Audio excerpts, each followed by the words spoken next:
Hi, I'm Mrs. Scudrow, and I'm going to be reading Chapter 13 in Charlotte's Web, called Good Progress.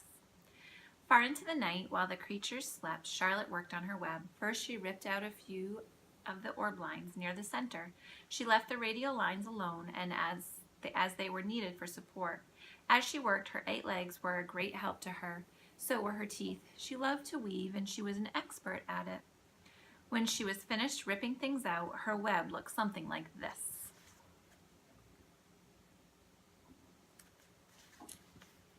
A spider can produce several kinds of thread. She uses a dry, tough thread for foundational lines, and she uses a sticky thread for snare lines, the ones that catch and hold the insects.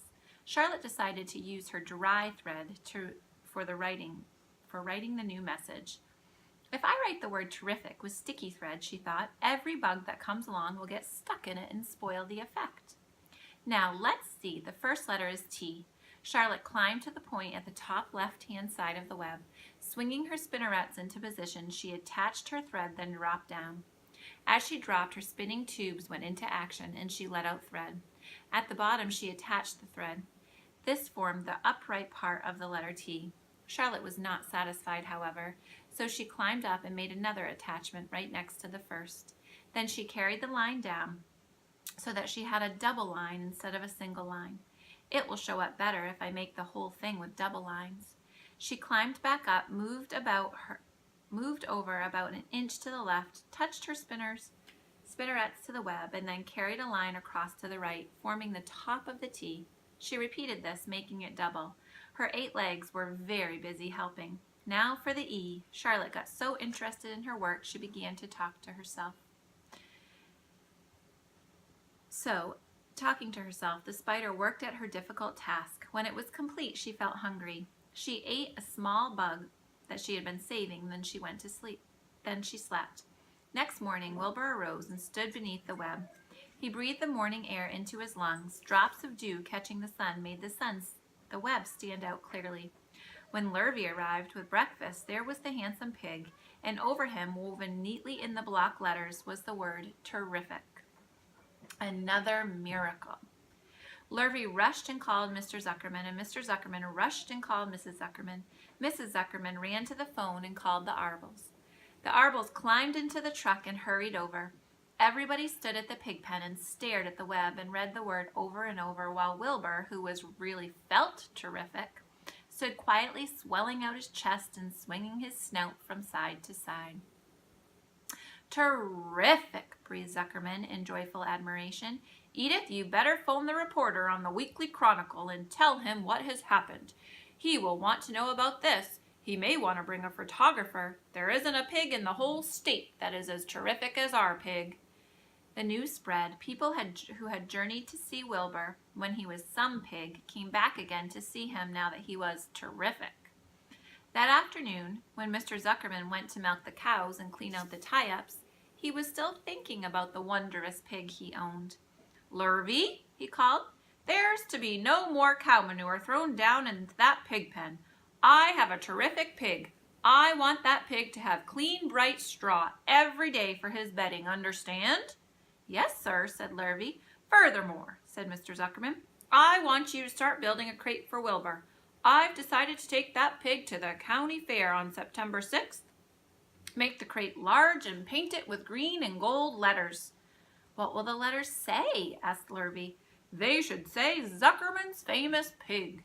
Lurvy picked up a pitchfork and walked away to get some clean straw. Having such an important pig was going to mean plenty of extra work. He could see that. Below the apple orchard at the end of the path was the dump where Mr. Zuckerman threw all sorts of trash and stuff that nobody wanted anymore. Here in a small clearing hidden by young alders and wild raspberry bushes was an astonishing pile of old bottles, empty tin cans, and dirty rags, and bits of metal, and broken bottles, and broken hinges, and broken springs, and dead batteries, and last month's magazines, old discarded dish mops, and tattered overalls, and rusty spikes, and leaky pails, and forgotten stoppers, and useless junk of all kinds, including a wrong-sized crank for the broken ice cream freezer. Templeton knew the dump, and he liked it. There were good hiding places there, excellent for a cover for a rat. And there was usually a tin can with food still clinging inside it. Templeton was down there now, rummaging around. When he returned to the barn, he carried in his mouth an advertisement he had torn from a crumpled magazine. "How's this?" he asked, showing the ad to Charlotte. "It says crunchy, crunchy. Would that be a good word to write in your web?" "Ooh, wrong idea," replied Charlotte. "Couldn't be worse. We don't want Zuckerman to think Wilbur is crunchy. He may start thinking about crisp, crunchy bacon and tasty ham. That would put ideas into his head. We must advertise Wilbur's noble qualities, not his tastiness. Get another word, please, Templeton." The rat looked disgusted, but he sneaked away to the dump and was back in a while with a strip of cotton in his mouth. "How's this?" he asked. "It's a label off an old shirt." Charlotte examined the label. It said pre-shrunk. "Oh, I'm sorry, Templeton," she said, "but pre-shrunk is out of the question. We want Zuckerman to think Wilbur is nicely filled out, not all shrunk up. I'll have to ask you to try again."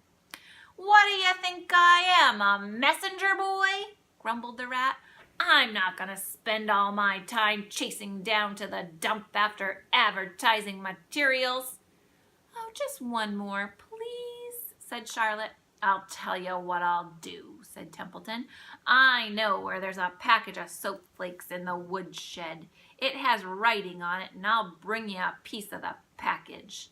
He climbed the rope and hung on the wall and disappeared through the wall in the ceiling. When he came back, he had a strip of blue and white cardboard in his teeth. "There," he said. "How's that?" Charlotte read the word with new radiant action. "What does it mean?" asked Charlotte, who had never used soap flakes in her life. "How should I know?" said Templeton. "You asked for words, and I brought them. I suppose the next thing you'll want is me to fetch a dictionary." Together they studied the soap ad. "With new radiant action," repeated Charlotte slowly. "Wilbur," she called. Wilbur, who was asleep in the straw, jumped up. "Run around," commanded Charlotte. "I want to see you in action to see if you're radiant." Wilbur raced to the end of his yard. "Now back again, faster," said Charlotte. Wilbur galloped back. His skin shone, his tail had a fine, tight curl in it. "Jump into the air," cried Charlotte. Wilbur jumped as high as he could. "Keep your knees straight and touch the ground with your ears," called Charlotte. Wilbur obeyed. "Do a backflip with a half twist in it," cried Charlotte. Wilbur went over backwards, twisting as he went. "Okay, Wilbur," said Charlotte, "you can go back to sleep." "Okay, Templeton, the soap ad will do, I guess. I'm not sure Wilbur's actions are exactly radiant, but it's interesting." "Actually," said Wilbur, "I feel radiant." "Do you?" said Charlotte, looking at him with affection. "Well, you're a good little pig, and radiant you shall be. I'm in this thing pretty deep now. I might as well go the limit." Tired from his romp, Wilbur lay down in the clean straw. He closed his eyes. The straw seemed, scratchy, not as comfortable as the cow manure, which was delightfully soft to lie in. So he pushed the straw to one side and stretched out in the manure. Wilbur sighed. It had been a busy day. His first day of being terrific. Dozens of people had visited his yard during the afternoon, and he had to stand and pose looking as terrific as he could. Now he was tired. Fern had arrived and seated herself quietly on the stool in the corner. "Tell me a story, Charlotte," said Wilbur, as he lay waiting for sleep to come. "Tell me a story." So Charlotte, although she too was tired, did what Wilbur wanted. "Once upon a time," she began, "I had a wonderful cousin who managed to build her web across a small stream.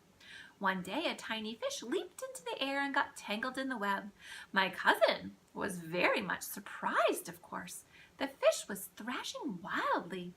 My cousin hardly dared to tackle it, but she did. She swooped down and threw great masses of wrapping material around the fish and fought bravely to capture it." "Did she succeed?" asked Wilbur. "It was never to be forgotten battle," said Charlotte. There was a fish caught by only one fin, and its tail wildly thrashing and shining in the sun. There was the web sagging dangerously under the weight of the fish. How much did the fish weigh? Asked Wilbur. I don't know, said Charlotte. There was my cousin slipping in, dodging out, beaten over the head by the wildly thrashing fish, dancing in, dancing out, throwing her threads and fighting hard. First she threw a left around the tail, the fish lashed back. Then a left to the tail and a right to the midsection. The fish lashed back. Then she dodged to one side and threw a right and another right to the fin. Then a hard left to the head while the web swayed and stretched. Then what happened? Asked Wilbur. Nothing, said Charlotte. The fish lost the fight. My cousin wrapped it up so tight it couldn't budge. Then what happened? Asked Wilbur. Nothing, said Charlotte. My cousin kept the fish for a while, and then when she got good and ready, she ate it. Tell me another story, begged Wilbur.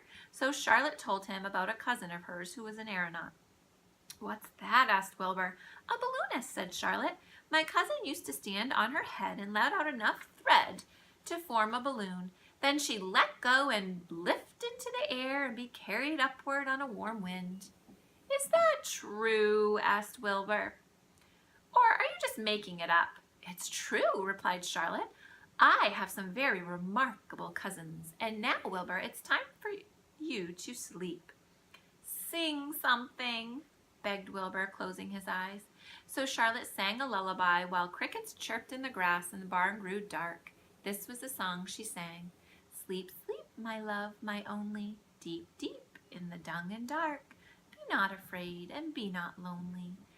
This is the hour when frogs and thrushes praise the world from the woods and the rushes. Rest from care, my one and only, deep in the dung in the dark. But Wilbur was already asleep. When the song ended, Fern got up